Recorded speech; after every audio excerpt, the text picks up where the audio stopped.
You're listening to Your Words Unleashed podcast with host Dr. Leslie Wong, helping women scholars master their writing habits and publish a book that matters. Today, I'm happy to welcome Dr. Yvette Martinez-Vu to the show today. She is a first-generation, disabled and autistic Chicana grad school and productivity certified coach, consultant, speaker, and LinkedIn learning instructor. She's also the co-author of the book Is Grad School for Me, published by UC Press in 2024, and co-editor of the Chicana Motherwork Anthology, published by the University of Arizona Press in 2019.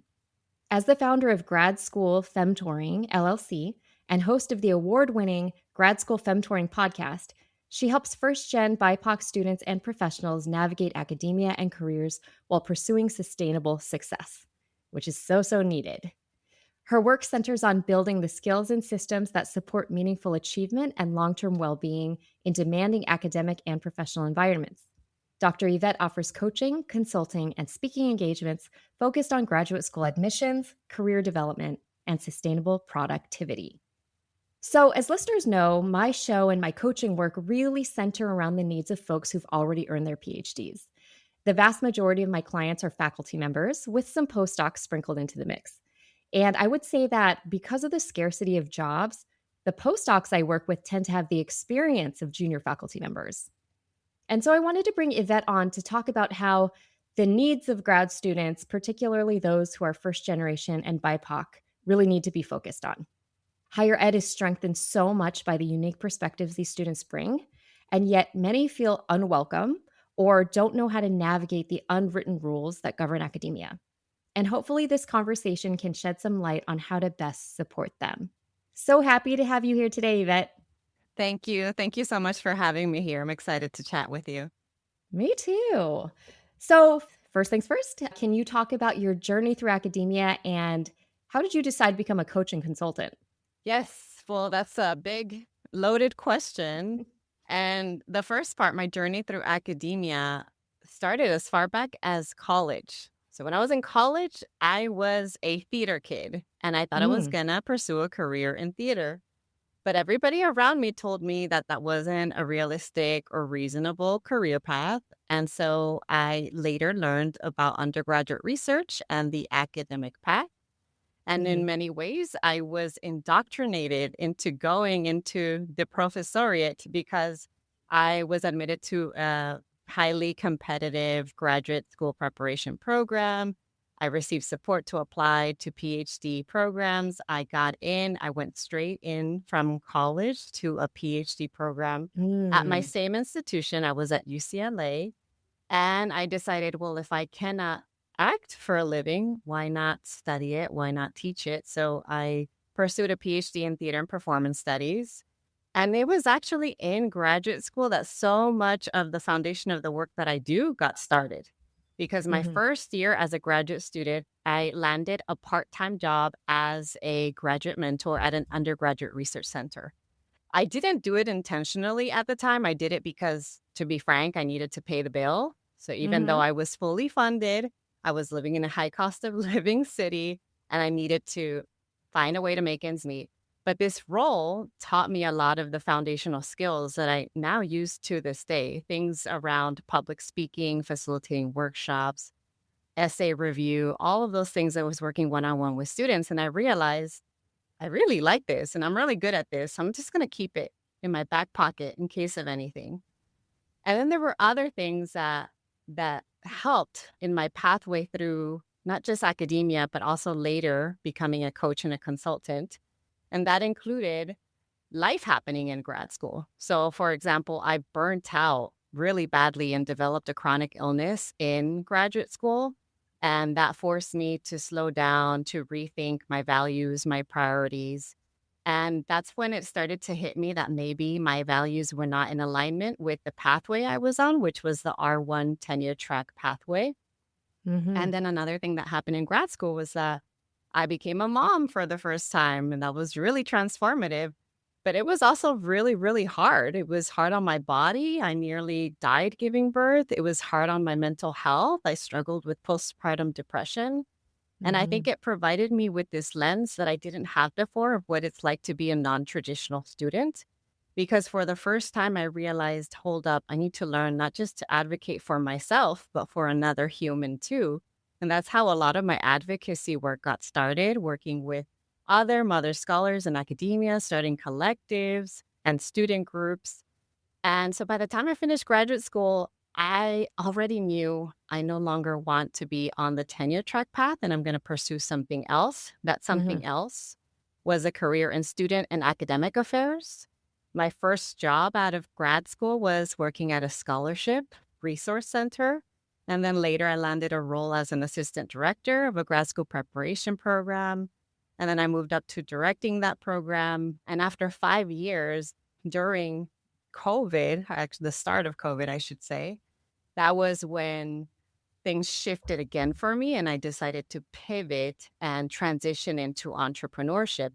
But I brought with me all of those skills that I learned as early as college when I was thinking about what my needs were. And then in graduate school when I started working directly with students. And then, of course, in my career when I was directing a program. Yeah, that is super informative and I think also instructive for folks in terms of trying to assess whether their own values are in alignment with higher education. Can you specify what you realized were your values and what was not aligned for you? Yes. I distinctly remember at the time when I was finishing graduate school, my core values weren't super clear, but what I knew is that there were three main areas in academia: research, teaching, and service. And that was the order that I had to prioritize them. But my Mhm. personal order was the opposite. Service work was what felt most purposeful to me, what felt Yeah. good for me, what I enjoyed doing most, what I excelled at. And then, of course, I also enjoy teaching and research, as much as I hated to admit it at the time, was not at the top of that order.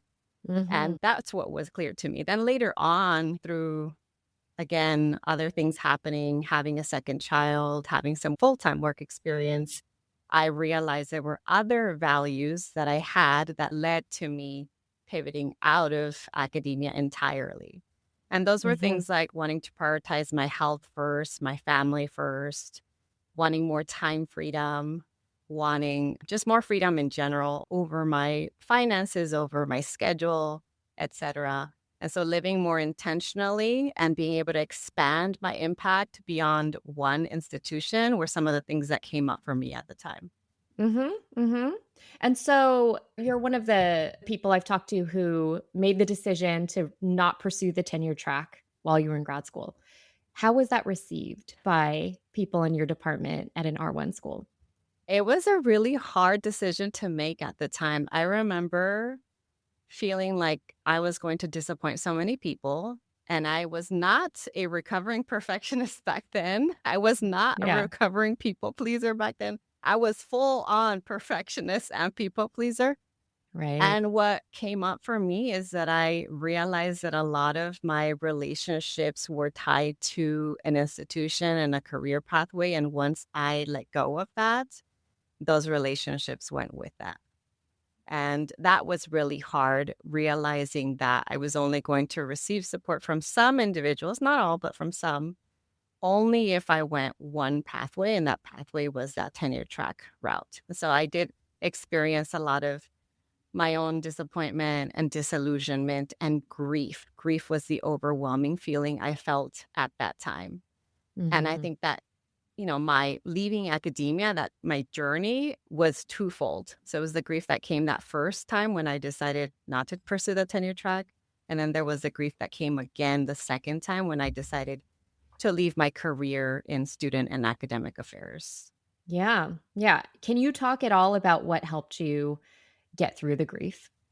Yes. And actually, one of the things that helped me to get through the grief, in addition to therapy, right? I Right. highly recommend therapy for everybody, no matter what's going on in your life. So, in addition to therapy, I feel like that's a given and that's a non negotiable, is what helps a lot of folks that I work with get through their programs or get through really difficult transitions, and that's community. So at every Hmm. step of the process, when I was having a hard time, I tapped into community. When I was struggling with postpartum depression, I tapped into other mother scholar collectives and they helped me to keep going. When I was struggling with the dissertation and writing, I tapped into writing groups and even dissertation support groups. When I was struggling with the grief of making this transition, I had a lot of one on one informational calls with other people who had also left. And Right. those informational calls have helped me. And even to this day, I am still in therapy. I still am part of a group coaching program with other women of color entrepreneurs because I feel like it's really important to not feel alone and to access support from others. Yeah, for sure. And to not feel like this is entirely an isolating experience. Right, right. Okay, so you yourself are a first gen grad student and you also help first gen students. So, what do people who are not first gen students, what do we need to know about the experiences of first gen students to better support them? One of the things that comes to mind is helping students with navigating this feeling of elusiveness or ambiguity that can come up when you are first gen. And so, Mhm. a lot of what I do in my work is I help to demystify academia for the individuals that I work with.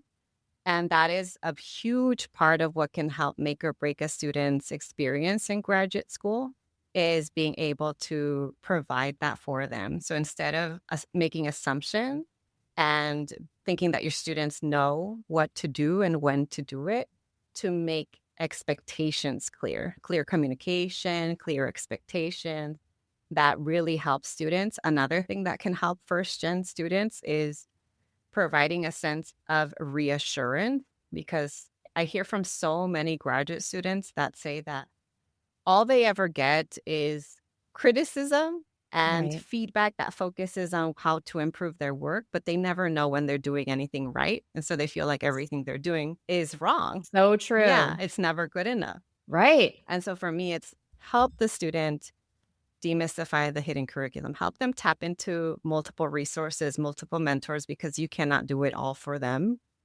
Clarify expectation and even things like milestones. I think about how many students I have walked through with creating their own timelines because they never had to go through that exercise with their advisor or in their program. Some of them, those handbooks are very outdated. And so they don't even know Mm. what's coming next.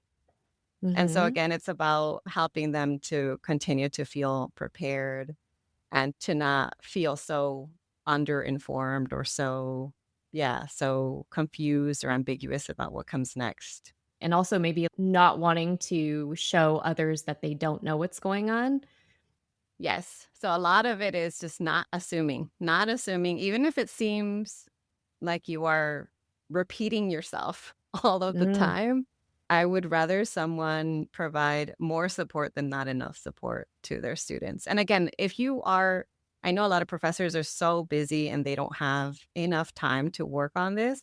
Even something as simple as referring them to the right resources can make a big Mhm. difference, or delegating that piece of it. It's like, oh, this student needs extra support. Where can we tap into that? Can we make sure they go to the writing center? Can we make sure that they work with this other professor who has this expertise in this other area they need support in, and so forth?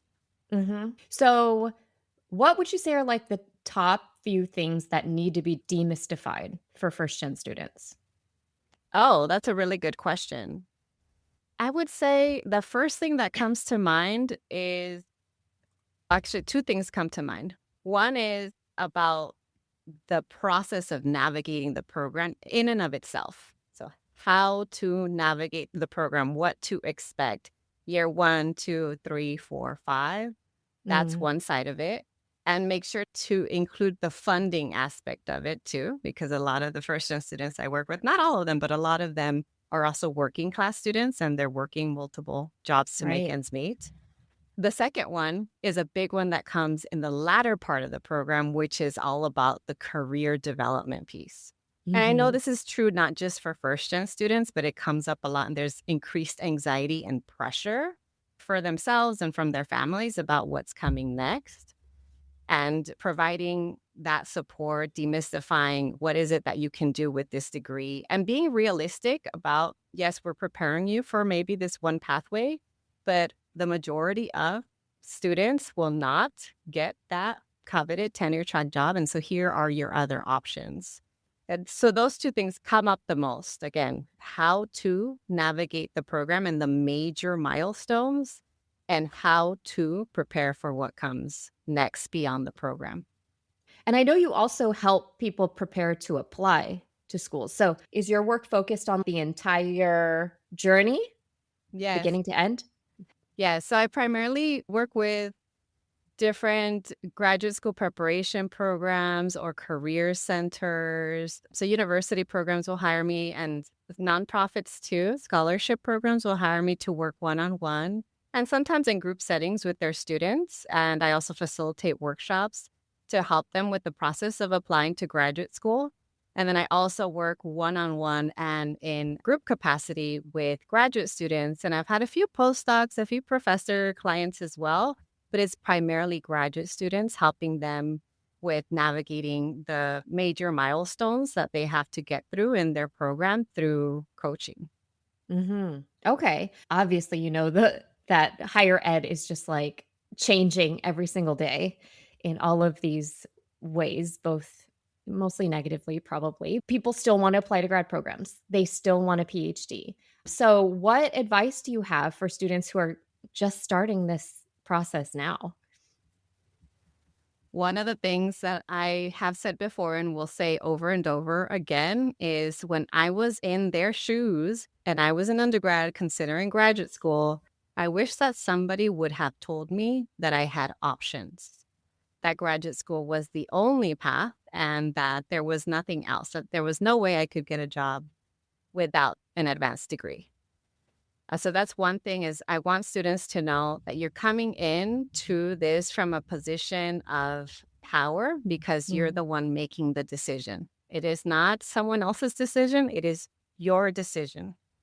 And when you do decide, let's say you are set on applying, I want you to apply with discernment and with clarity around your non-negotiables. Why? Because a lot of folks will apply to graduate school primarily thinking about things like prestige and top Mm, program, but they don't take that extra step of thinking, wait, what do I actually need to thrive? Who am I actually going to work with? Are they actually going to support me in the way that I need to be supported? mhm, And also, a lot of students don't think about the financial implications and the ROI of graduate school. Is this program going to prepare me for the career that I want? Is it going to make financial sense when I run the numbers?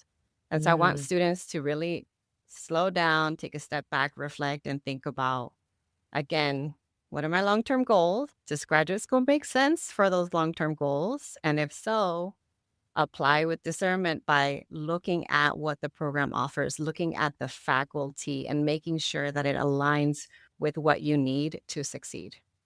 Yeah, that's such great advice. I think also, do you wanna live in this place Exactly. for the next 5 to 7, 8, 9? I mean, in my program, people were taking 10, 12 years. So that's a Hmm. huge chunk of your life. So when I was applying to grad school, I was like 23. I didn't have a sense of anything beyond the degree.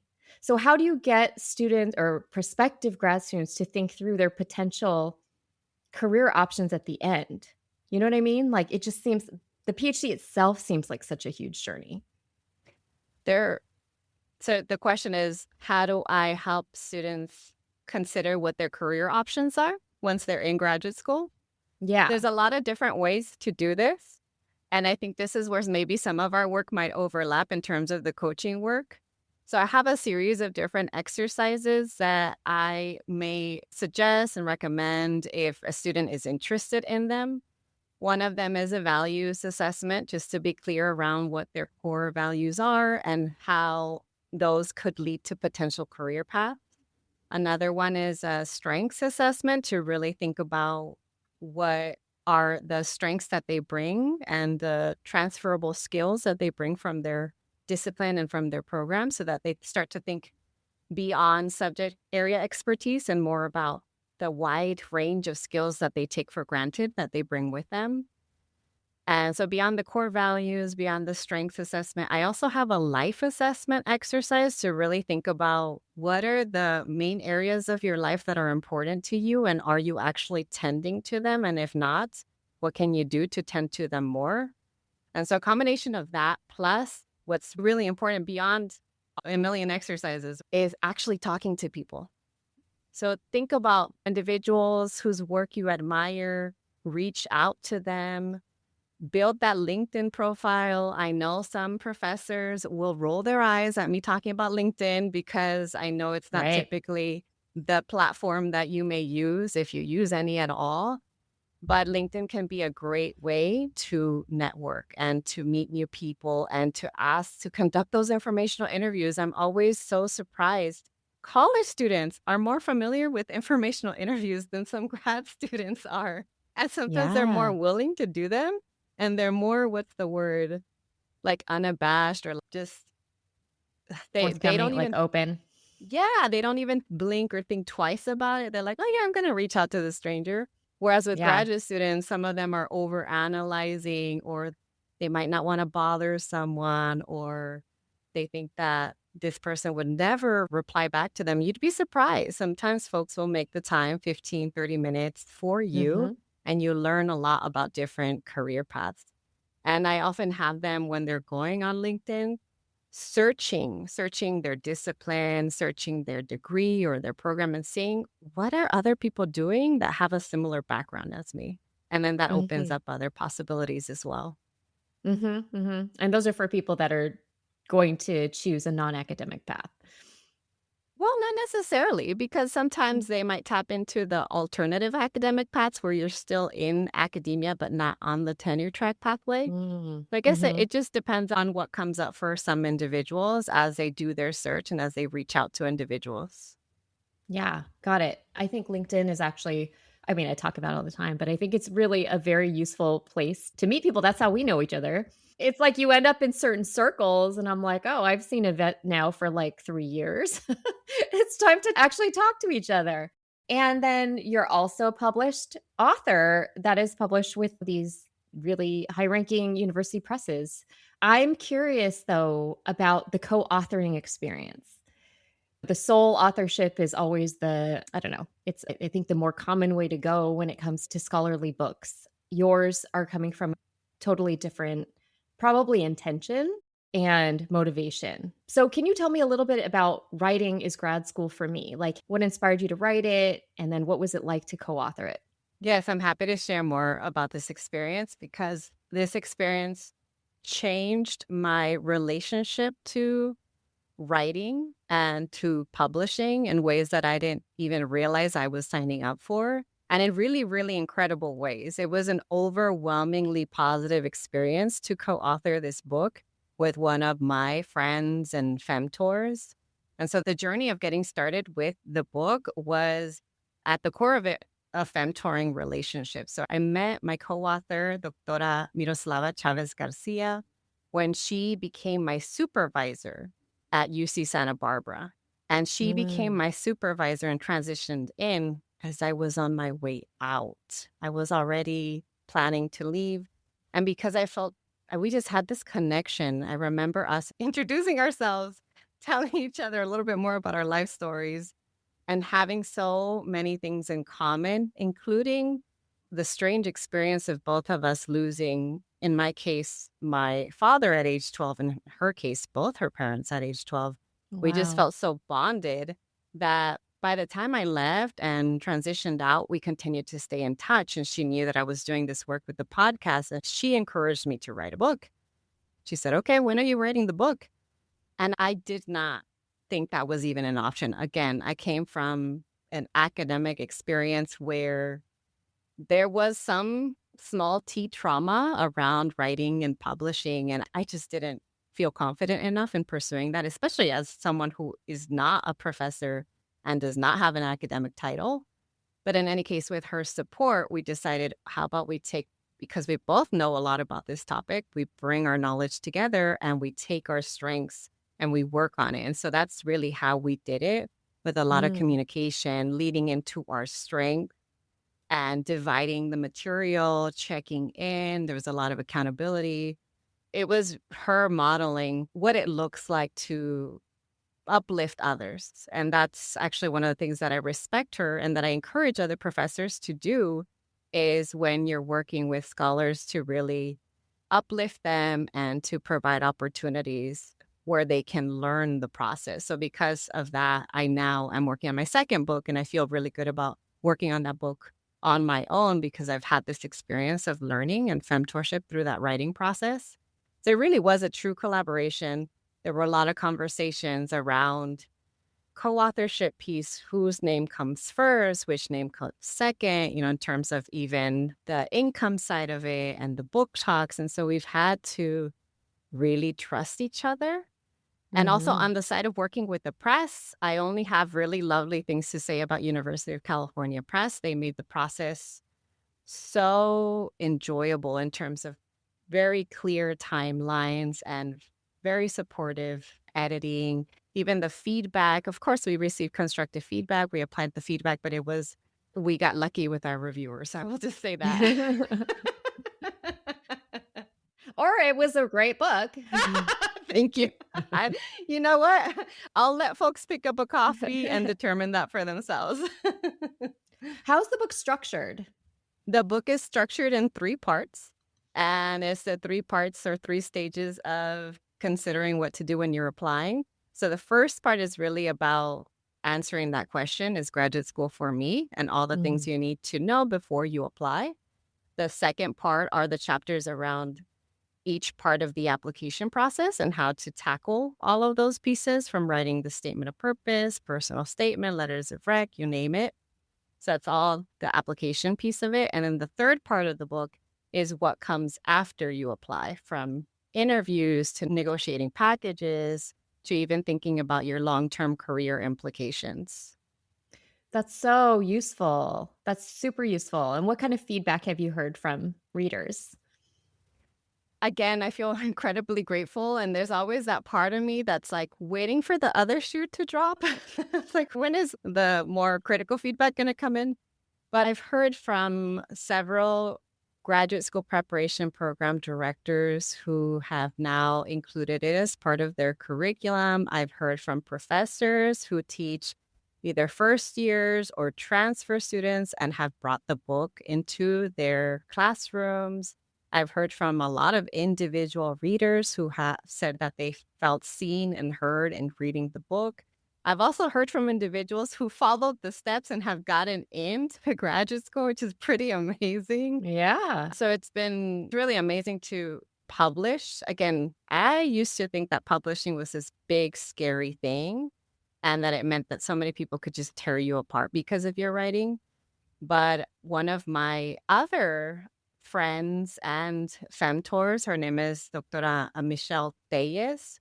I remember she described the process of publishing as an ofrenda, as an offering, and that you Mm. never really know what will come of it in terms of the impact for years to come. And that's been the experience with writing this book. Is we've put it out there. It's an offering. We don't know what will happen with it or how people will receive it. But it's really beautiful to hear from folks who have been positively impacted by it. I love that so much, like the idea of writing being an offering. And it's something that I talk to my writing coaching clients all the time, is that your book has a life of its own, right? And part of Yes. your job as the author is to channel the message of that book and then release it so that it can have the life it's meant to have. But, so many times I think writers try to control everything, especially if you have perfectionistic tendencies. You're like, it's never good enough. But I think the never good enough idea comes from academia. And I think especially if you're writing a practical guidebook like this is, with exercises and reflection and all of that, like the more important thing is to get it out so it can help people. Yeah, I completely agree. And it definitely takes on a life of its own. And that's what's amazing about it and about the work that you do supporting others and getting their books done. Yeah. Did you factor in like the needs of first gen BIPOC students in the book? How did you do that? Yes. So the book is called Is Grad School for Me? Demystifying the Application Process for First Gen BIPOC Students. And really, it's three different populations we were thinking about. We were thinking about first generation, we were thinking about Black, Indigenous, and students of color, and we were thinking about non-traditional students when we wrote Mm, the book. And so we brought in voices and experiences and sample essays from individuals who had similar identities and backgrounds. And we also wrote the book in a way to make it more accessible to a reader, and even from the language and how we wrote it to the way that it was structured and ordered so that anybody could pick it up and open it to whatever chapter they need support in, and they could still get something useful even if they didn't read the book from beginning to end. right.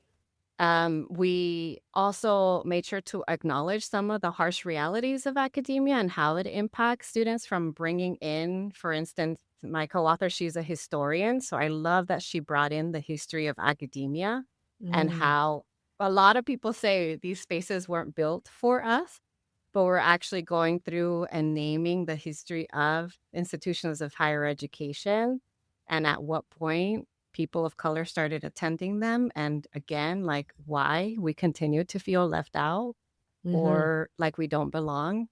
So we brought in pieces of that as well, bringing in the research and the data to back up what we have known to be true, not just from our experiences, but from working with hundreds of students over, it might be thousands if we combine both of us together because she's a senior professor. So we have a lot of combined experience together.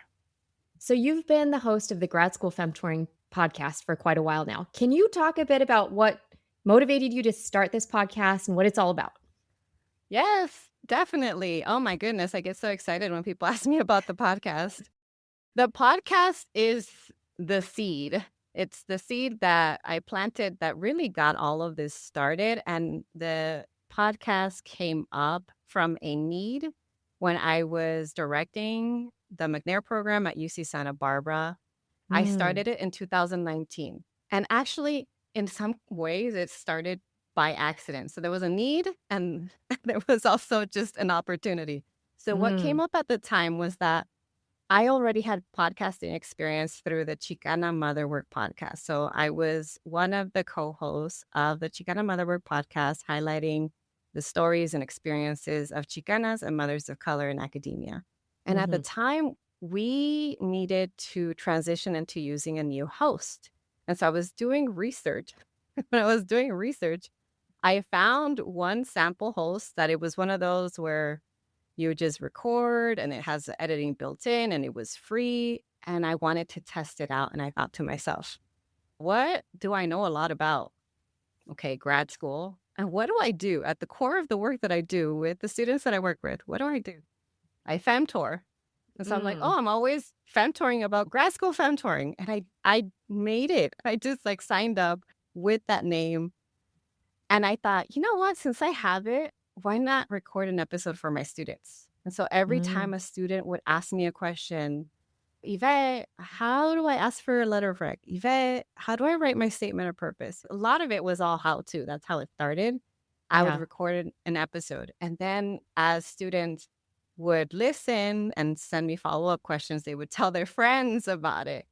And so it was a really great resource because I would find myself repeating myself a lot or sometimes not having enough time to work with all the students that wanted and needed support, and including some folks who didn't get into our program, but I could always share that resource. So that's how it got started, was from the need of a lot of students having a lot of the same questions around demystifying the grad school admissions process. And I Mm, continued to do it, and I realized that I really loved it and enjoyed it. It was a really great passion project that later became my business. And so got because I it. had multiple years of the podcast and of recognizing what were the needs of the students that I work with, I already had a relatively strong foundation. And also, I didn't mention this about my story, but when I was trying to debate whether or not like to go into the tenure track path or to go into student and academic affairs, I actually started a side hustle with dissertation editing.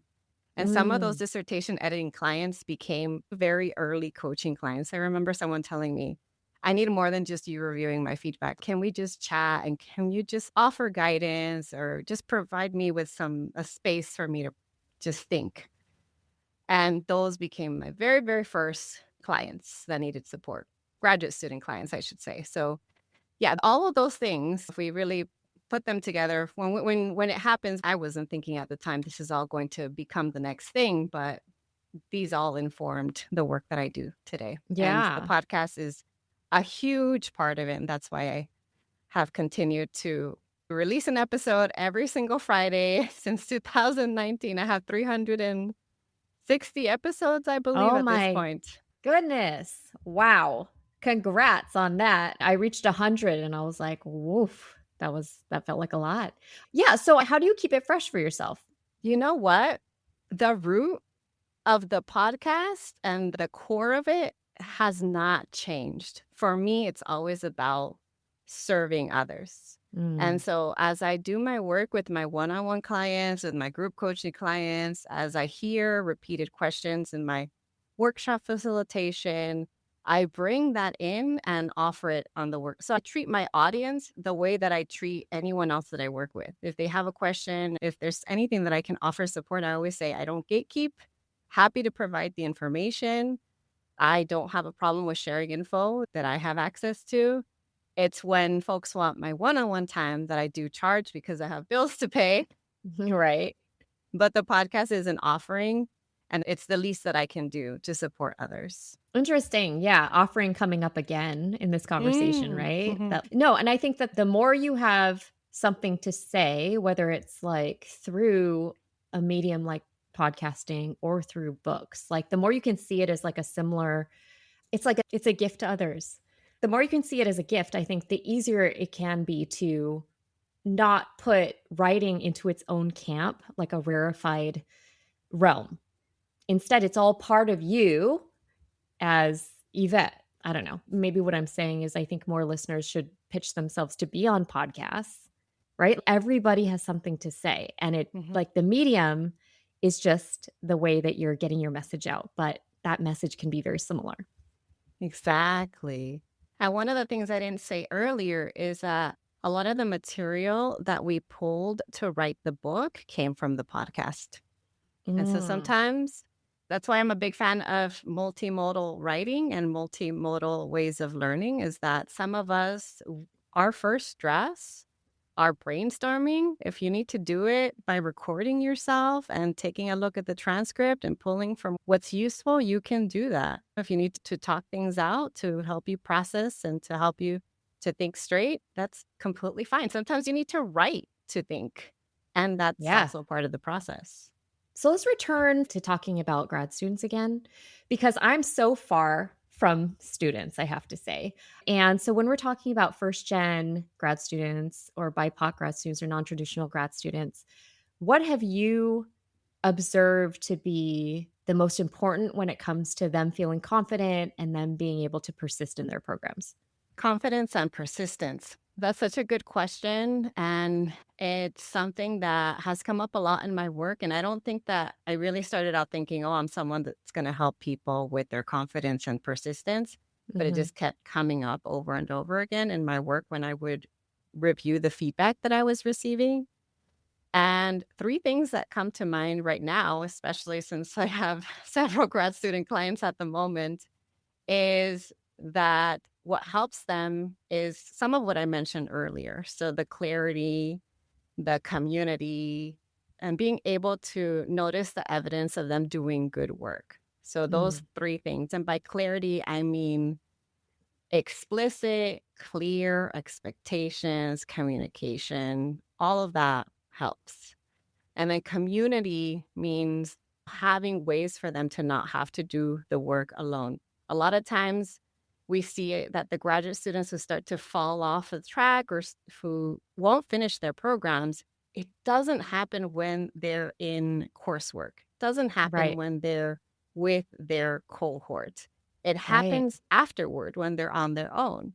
And so if there's more ways to structure that support and to provide community so that they feel seen, they feel heard, they don't have to mask as much, they can have a space where they don't have to code switch, where they can put the cape down and be themselves, that in and of itself helps them to reduce the cognitive fatigue that comes with being in certain spaces, which frees up time and energy for them to focus on the work they need to get done. So clarity, that community, and then the evidence piece is really important. I think this kind of goes back to coaching, and it's part of the work that we both do. It's like the mindset side of things where you want them to start to celebrate themselves, to own their work, to redefine success for themselves, and to notice all the many ways that they're already doing the work. I Right. recently interviewed someone on my podcast, and she talked about her experience of navigating a non-linear graduate school pathway. And she told me that one of her professors told her that she's closer to the finish line than she thought, even though she took longer than everyone else in her cohort or in her program. And that this professor attributed that to like that's the writing that's on the rear view mirror, when it says objects are closer than they may appear. Right. That's what, that every time she sees that, she thinks about, oh yeah, I'm closer to my goal than I even think. And Mm. that's what that evidence of, okay, you're meeting milestones, you're getting there, and you celebrate them. And that celebration, that's all tied to a lot of the foundations of even habit formation, cue, action, reward. You need to reward yourself consistently to maintain that motivation, to remember why you even got started, to help you ultimately get to the finish line. Yeah, that's such a great point about celebrating achievements along the way. And what's interesting is that in my work with faculty members, one of the first questions I always ask them is how and when do you celebrate your achievements? And it's very telling. Their answers tell me how they approach their work. So for the folks who are like, I never celebrate, I mostly just feel a sense of relief and then I move on. Or I never celebrate because it just doesn't feel like a big enough deal. Or the last time I celebrated was like when I graduated from my PhD program like 7 years ago. And I'm like, celebration can just be acknowledgement that you are doing the work, Mm-hmm. right? Not even about hitting milestones or something being published, but just that you are consistently doing the work and you are moving things forward and it is meaningful. And it can be just more like a pat on the back. It doesn't have to be, I'm throwing a party. Yeah, and if anything, that's more important than the big celebrations because that's the work that is habitual, that is routine, that is ongoing. That's why a lot of times it reminds me of when I talk about self-care and community care. A lot of times people think, oh, I don't have enough time for this. But I'm like, wait, there are micro moments. You have 5 to 10 minute windows each day where you can find a moment to take care of yourself. Similarly, you have micro moments where you can celebrate yourself, even if you have to tend to your inner child. And I say that because I'm a mom and my kids love stickers. So even if you have to get yourself your own sticker chart or your own reward chart, or you name it, whatever it is that makes you feel happy. I got myself Right. one of those autism Barbie dolls, and that was one way I celebrated myself recently because I didn't really have a lot of Barbies growing up. But whatever it is, it can be silly, it can be fun, it can be Mhm. whatever you need it to be. But as long as it's a way for you to, like you said, pat yourself on the back. Yeah, little spark of joy, little glimmer, right? Yeah. And I think that also the more you do for yourself, the more you probably end up doing for your students. Yes, and you're modeling that for them. You're modeling possibility. And that's why I think it's so important for faculty to model boundaries to their students too. So Oh my that way they god. see, oh, wait, my professor Yes. isn't responding to emails in the middle of the night or on the weekends. They actually have a family or they actually have a life outside of academia. Then Yeah. they realize I get to do that too. Yeah, just today I was coaching one of my faculty members who to have a boundary of stopping work at 7 PM, but then she told me that she starts work at 5 AM. So I was like, if you're on from 5 AM to 7 PM, at the very least, we can pull it up to 6 PM that you stop, right? Like, that's a lot. It's a lot of time being on. but sometimes it's just permission giving. And the more permission I think faculty members can give themselves, and then they actually honor those in ways that students see, the more students will too. Exactly. Yes. So this has been super interesting, wide-ranging discussion. Yvette, thank you so much for coming on. What are the best ways for listeners to connect with you? The best way to reach me is through my website, gradschoolfemtoring.com. You can also find me on Instagram and on LinkedIn. For listeners, I work directly with graduate students, as I mentioned earlier, through one-on-one group coaching. And I also fundraise to sponsor students in my group coaching program. So if you would be interested in sponsoring one of your students, please feel free to reach out. I'm sure the link to that will be in the show notes. And if an undergraduate who's debating or considering going to graduate school, definitely check out Is Grad School for Me, my co-authored book. But in any case, I look forward to hearing from you. Please connect with me. Please let us know that you listened to this episode. I know that you and we both really enjoy hearing from folks. For sure, for sure. So, listeners, please check out Yvette's services. Go listen to her awesome podcast and go get her book. She's doing really necessary and important work. Thanks so much for being here. Thank you so much for having me.